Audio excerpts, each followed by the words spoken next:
had to go through a violent beating. Which we should finish pretty soon. Anybody see a close-up of that zap gun? It's a penis.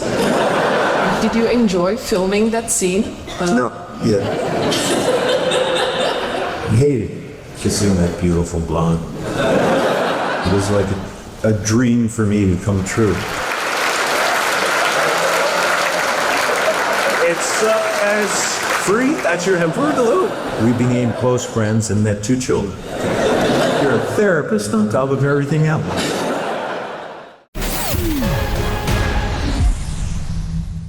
It says Richard Dean Anderson will be a guest of Comic-Con Prague, and the second one is titled Fans in Czech Republic from 14 to 16 feet. Some of my best work. Well, I thought so because this episode of Simpsons is quite legendary, and you were quite a big fan of Simpsons. That must have been a big thing for you, wasn't it? Still a big fan.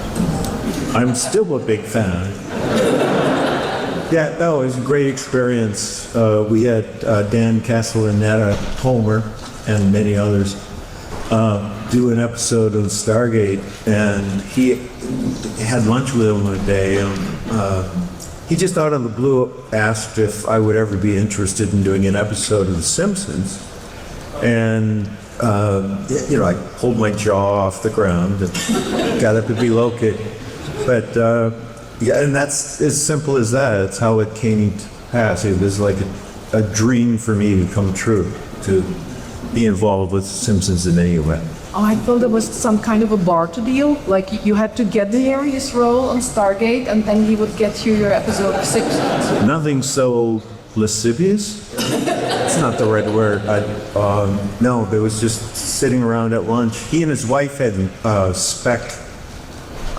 written an episode, including the guy. Well, I was wondering, because if you still like Simpsons and you watch them from time to time, do you watch this episode as well? Yeah. Yeah. Yeah. And have you watched it with your daughter? That must have been so cool to see her this is my best work, She may have seen it on her own, I'm not real sure, but she's been very hesitant to sit down and watch anything I've done. She's pursuing a life and a career in the business as well. She's writing, directing, acting in some films of her own and some that she's been hired to do. So she's got that kid competitiveness where dad's already got a legacy going, the whole career, and now he's retired, he's boring. So I don't want to be around him anymore. But so the reports are nigh, and I think she's proud. She's very happy that I got to come here. You really? Yeah, seriously. Yeah, she was. Well, first of all, she was happy that I got out of the house and did something. But she's because I'm interested in. I don't let me ram you, especially. Don't let me ram.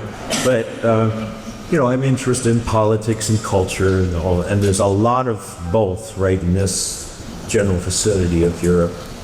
Yeah, especially around here, yeah. That kind of gives me away for the next question, because it was not so weird that we would get Corin here, because we are quite used to Germans, historically in Prague. The first day, Then means German in... Actually, it doesn't. Sorry to break that to you, but you're pronouncing it wrong. Yes, I know. When I was Highland, they said, listen, the simple way of saying it is the way it's going to be pronounced from now on. But what's the story behind it? Do you have some kind of Czech roots or German roots? No, my great-great-grandfather, Joseph Nemec Sr., used to live here in Prague. Josef Nemec is the right way of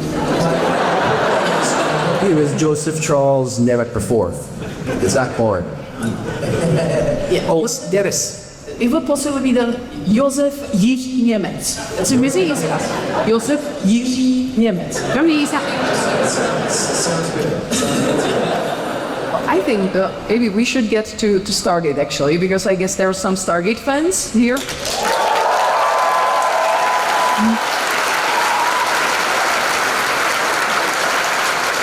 I think my personal question first, if you remember anything from the show, because frankly it's been like 20 years or something, so if there's any point in asking you any questions, like about your memories or specific episodes and stunts and whatever. Nope. No, it wasn't, well, I just found out today that he's about a quarter century younger than I am. So he would have a better memory than I ever had. But, and trust me, the older you get, the less you'll remember. It's wonderful. The less you'll care about him as well. You say, hey, guy. It does sound really lovely, actually. Oh, it gets blissful sometimes. Like you forget all the bad stuff. No, that's the stuff. That's the good stuff. Yeah, it's like character building stuff, I guess. Yeah, if you don't get arrested for it. Well, Well, you've got a bit in Block 177 and in 31 episodes, respectively. Is there any one that really stands out for you, that's the most memorable for you? You've got just very... It's easier. There's a couple of them for different reasons, though. But I think that because I'm really interested in production design, and my father's a production designer, and it's just something that's always I've always really enjoyed. And on Stargate, the production design was next level for a TV show. I mean, it was incredible the amount of time and attention they put into it. But there was the episode we did where we went to Antarctica, and they froze the stage. They had all the air conditioners on the stage, and they got the temperature down so you could see our breath. And they did like a whole partial exterior of Antarctica, and then the interior, room. So you go inside and outside, even though you're still on a sound stage. But they had the exterior and the interior sets. I mean, it was amazing. I was just completely blown away. we actually did go to the Arctic for. That's right. I don't know. It might have been one of the addendum movies that we addendum. That's your work. Yeah. It's correct. Is it a proco? Yes. Yeah, kind of a tag to my involvement in Stargate. We actually went up to the Arctic and shot the Navy. We had coordinated with the Navy to have a real atomic submarine rise up through the ice.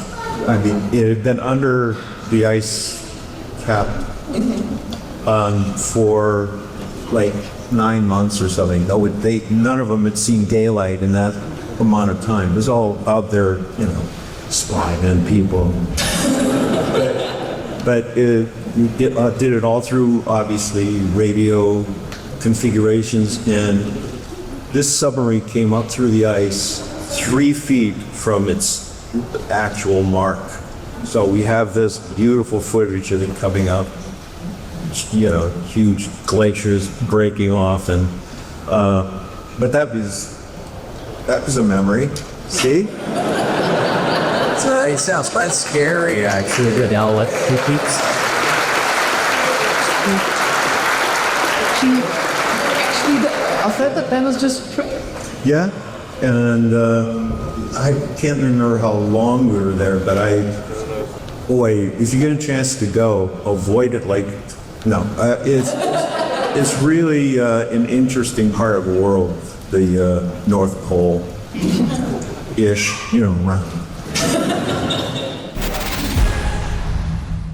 Hi, it's Raki. If you enjoy this talk show, you can watch an uncut version at the membership section of our YouTube channel, and you will be also getting at least one bonus interview each month. Thank you in advance for supporting the team behind these videos.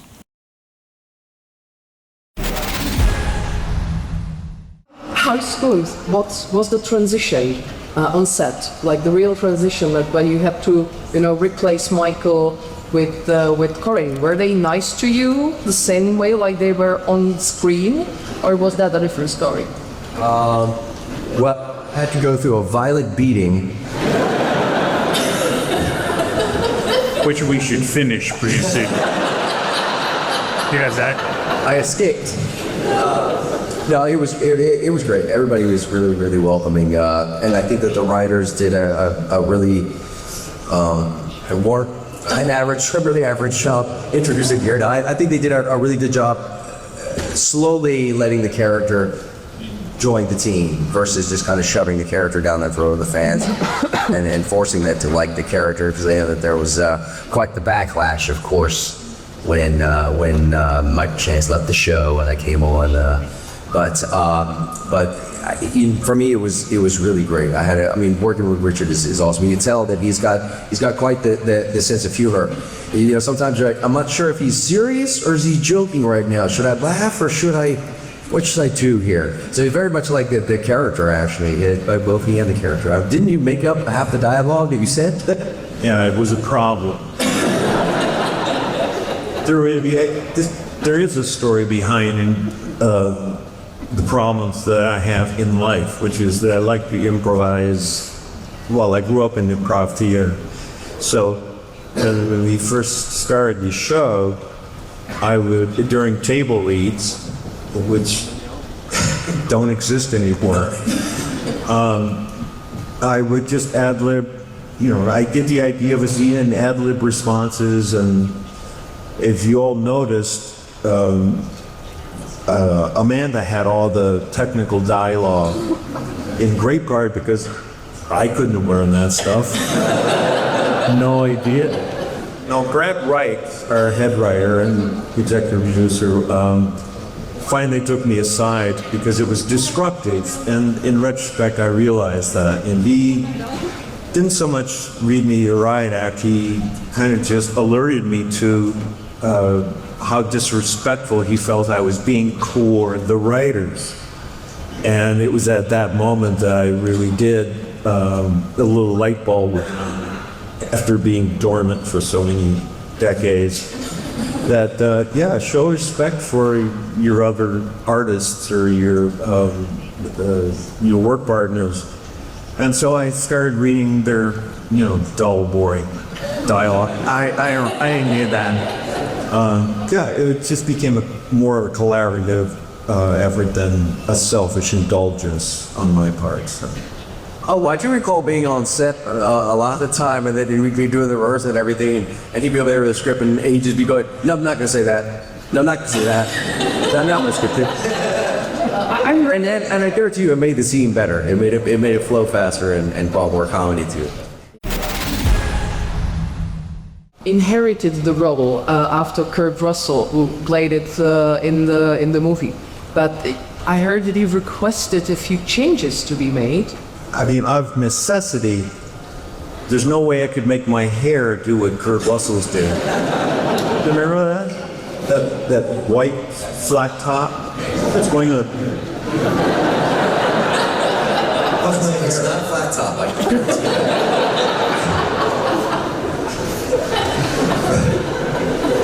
But speaking of Kurt Russell,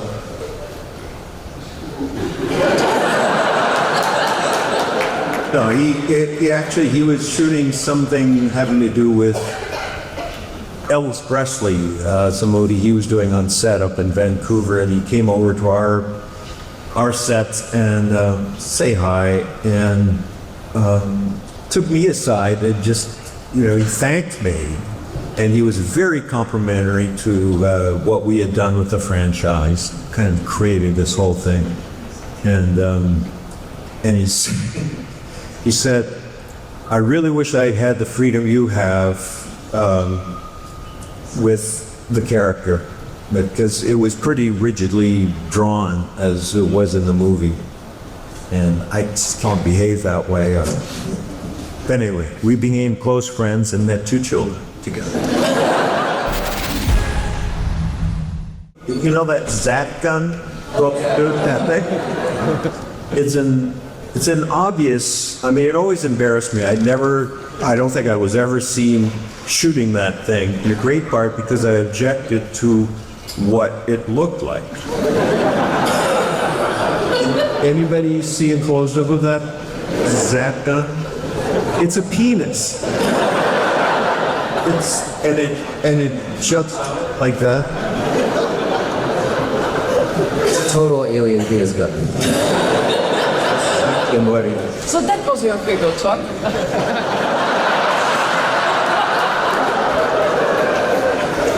Yeah, baby. Now I have a few questions for Corey, and I thought that you might actually get bored. So we've got some toys for you to play with. Here he is, close here. Or the vagina gun. Yeah, so if you'd like to play, I will be asking Corin a few things, because this is such an iconic moment, from Stargate that everyone remembers. So, I don't know if you did it, but... You know, I'm very old. What if I didn't remember what this was all about? Is that it could be even funnier? Because a bitch is not funny. You made it look like this. Oh, she rapes. I say, does my eagerness from playing the character transfer into my acting on set? I said maybe my use of props, my introduction of props to the scenes and food and such. I was banned halfway out because of that one scene we did in the SGC where I was peeling the orange. I was peeling that orange in the background, and every time they cut to the wide shot, all you could look at was me peeling this damn orange in the background, upstaging everybody, and I got called to the side after that. But they were like, there are no more props for you. Unless it's scripted, you can't do it. So a lot of the duties, so you'll see the character, the eating and the drinking and all that phases out about halfway through the season. And then it's just sort of see here and there when it's scripted in, because I over-introduced the character choice. Well, and Jonas also had this ability, to learn everything. He has this amazing memory. Is that the same case with you, or do you have some special trick for remembering lines? Rehearsal. Rehearse.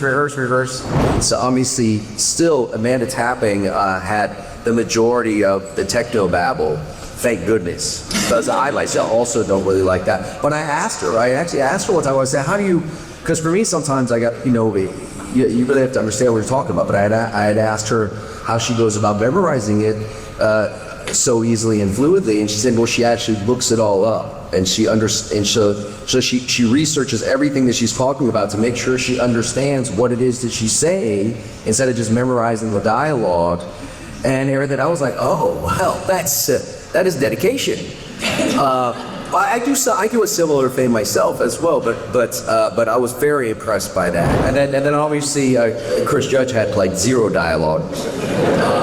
He was the luckiest. I think that there was one episode that I did with him where I think he had like 3 lines of dialogue, and one of them was an UD or something. The other one was like Goa'uld. There's a D in every episode, at least 2. But Chris is great. The only issue I had with Chris that I learned early on was during rehearsal, don't position myself anywhere behind him. Because he had a case of flatulence that would not go away. And I'm thinking, I think that he just saved it all for on set. And then when he was off set, that he never ripped one ever. And then when he was on set, that was his. But what he would do is he would wait just before they said action. So they'd be like, roll sound, roll camera. Then you go, action. So you'd be like,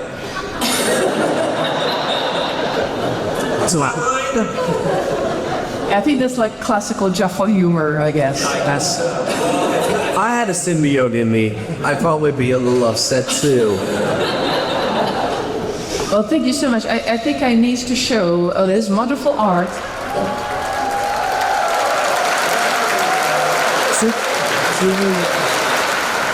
Be available in the lobby. Yeah, it'll be a great auction, that. It's what normal hot dog. Comic-Con Prague is next level fun done right. No endless lines, get your photos and signatures fast. Expect more than basic Q&As.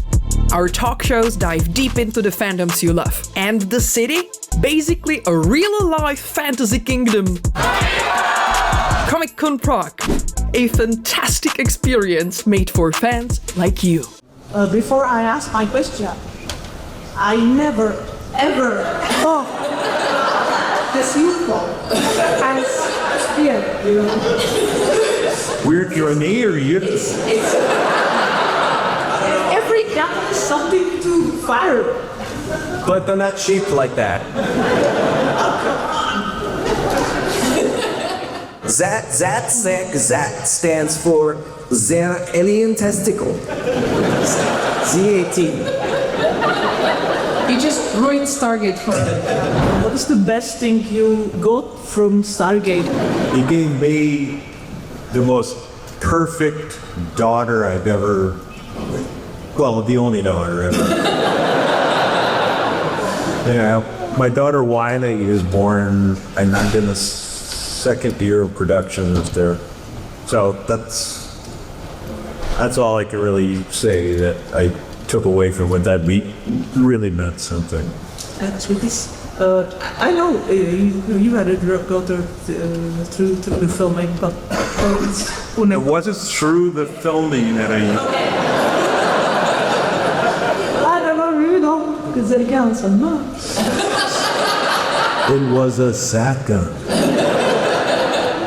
But make a long story short, for me, it's all the incredible travel that I've had to do because of the show itself. Going to these conventions all over the world. I mean, I've been to Australia. This grand been to Australia like 20 times. I've been in New Zealand like 6 times, and been all over Europe and France a dozen or more times, and Germany and Belgium, and here now, and so it's really, really amazing just the reach and the longevity that the show has had, and how even now, 15 years later, having from being on the show, that we're still here, having a chat.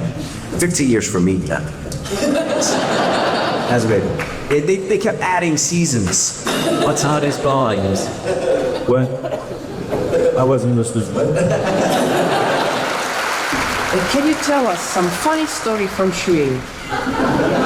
Shooting is at, or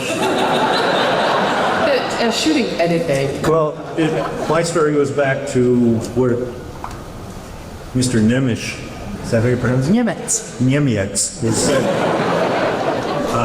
about Chris. Chris and I had a scene together where we had to walk a ways and then get into an elevator and then get out on a different floor, all in one shot. So, and Chris and I had kind of we both have competitive natures. So our competition over the explosion of gases from one's butt continued into this scene. So we've got this little, grunt type dialogue. Elevator doors open, we go inside, the cameras come in with us, so we continue the dialogue. And then, and outside, of course, people are scrambling to change the setting, so we end up on a different floor. Anyway, the doors open, before the doors open, I let one rip. And the doors open, and I walk out, but Chris is frozen. I mean, he just comes out shaking his head, and he says, "You win."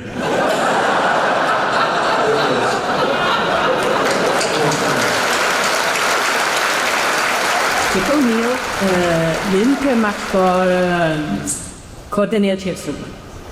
And what were he didn't like me very much at the beginning. And what were your feelings toward this character? I'm gonna say the thing that maybe it's hard to tell who your character ever liked. Oh. Yeah, I should have gone to acting school, I think. Michael and I got along great. I love working with him. He's, first of all, he's very quick. He can handle lots of dialogue in a row. I mean, it's just amazing. But, and of course, O'Neill was a man of few words. In great part because I could remember more than a few. But working with Michael was great. I don't recall not liking him as a character. Do we get any verification of that? You were just a bit grumpy sometimes towards. I'm always grumpy. Dang it. Were you a shipper of O'Neill and Carter? Did you want them to end up together? But I mean, sure.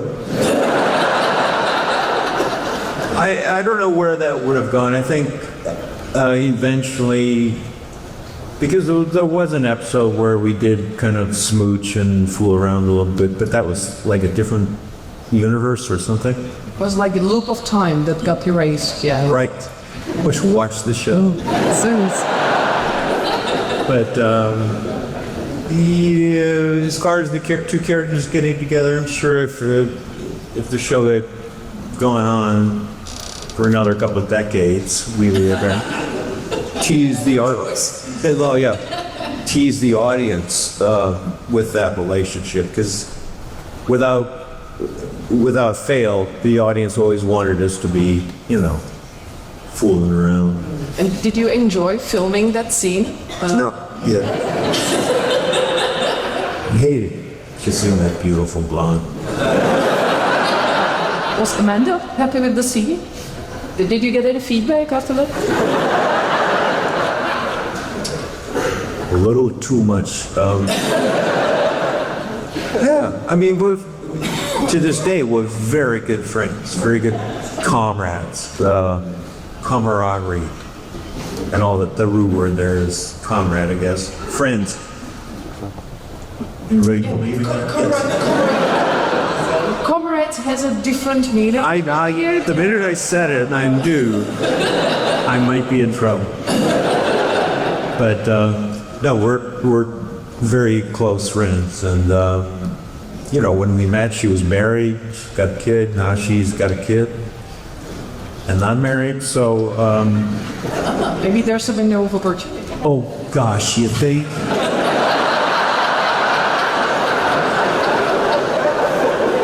Oh my goodness.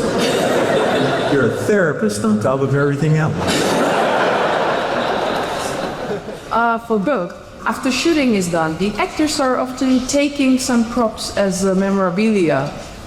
Did you get or take any? If I had known ahead of time that the character was going to be written out of the show, I probably would have kept a bunch of stuff. So they didn't tell you until the very last episode? Well, they didn't tell me until I went home from doing the season 6. They gave me a call over Christmas. Pretty pleasant. Yeah. Not even in person, no. No. They did it through the aging. Yeah, it was rough. It was interesting. But like I said, the benefits and the blessings of having been on the show, even if it was for the short amount of time that the character was, has just superseded any amount of sadness that was accrued during that time period. So Very nice. it's all happy now. Oh. After 15 years of terror beating, it's fine. And Rick, did you get anything, any memorabilia after shooting? Yes.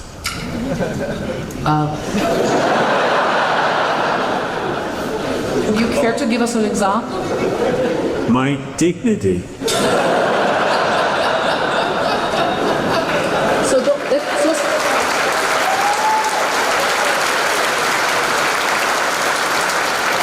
I didn't take anything. Actually, that's not true. I took many pairs of boots Yeah, because they were all custom made, of course, off the shelf. But no, we had several different. We had the desert boot, which was this color. The regular black boots. Took about 3 pairs of those. And the white boots. I don't know if did you hear? I rode the Wylie. Yeah, the white wood for the Arctic. I took a couple pairs of those. They're very popular these days. Big white military boots. You see kids wearing them a lot. Just so not true. Isn't it? I'm a walking embarrassment to my daughters. So. If I could, you are talking about the fashion element, because I have a question about that topic. As a general, you usually wear the soldier uniform, and as a MacGyver, you have this famous red jacket or another shirt. So I just want to ask you, Miss Anderson, where did you buy these sweatpants? Where do you get the sweatpants you wear? Great question. Serious. These ones that I'm wearing. Yeah, exactly.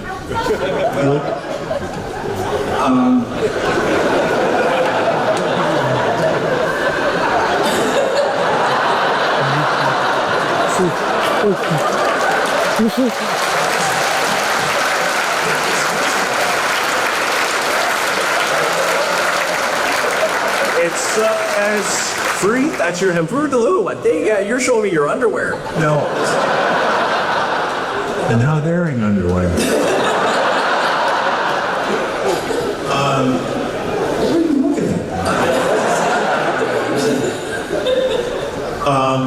I'm serious, it's a good question. I wish I had the name. There's 2 different brands that I've been investing in for myself. One is, the other one is,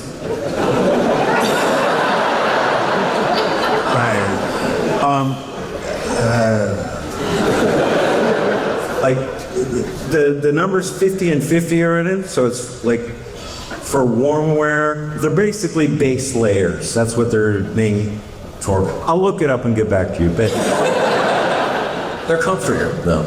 oh yeah. And I ever since the pandemic, since the pedantic, I just worn nothing but sweatpants and sweat stuff.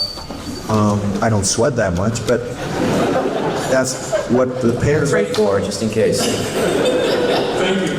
I wish I had a better answer.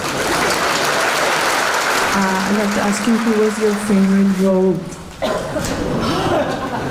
Goa'uld, those guys with the glowing eyes? Did I like any of them?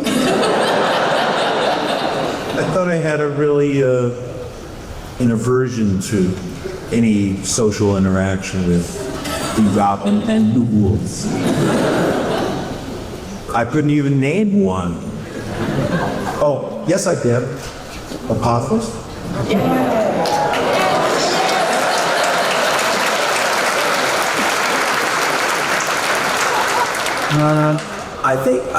I think Jonas was taken advantage of by one. Was she? Oh, he was near the... Near to, yes. Near to got too near to me. Anyways. Amazon confirmed that there will be another TV show from the Stargate universe. Will you, both of you, try to get back into that universe? Or do you want to return once more after your many returns and many other? I'd insist on auditioning. Or a different character. Would I be involved in If they asked you. Oh, if they asked, yeah, of course.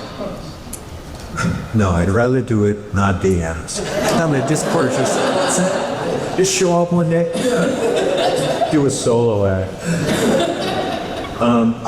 I honestly don't have an answer for that. Maybe. I'm well, I'm old, for one thing. Let's get that established. Have I mentioned? And you know, things hurt, and I'm lazy. Hurt. Maybe if the fans like pushed enough. Yeah, would you be able? Would you be willing to touch? Are you sucking me? You do. So we did it for the whole world. And would you, Colonel Corin, would you be willing to go? I mean, I certainly would. I mean, it's a great show. It's a great franchise. Great group of writers and a production team that they had before. I'm sure they'll have the same again. So wherever it gets involved with it, they'll as long as it's better than Atlantis, the universe, it should be all right. I hear the CEO Goa'uld shows.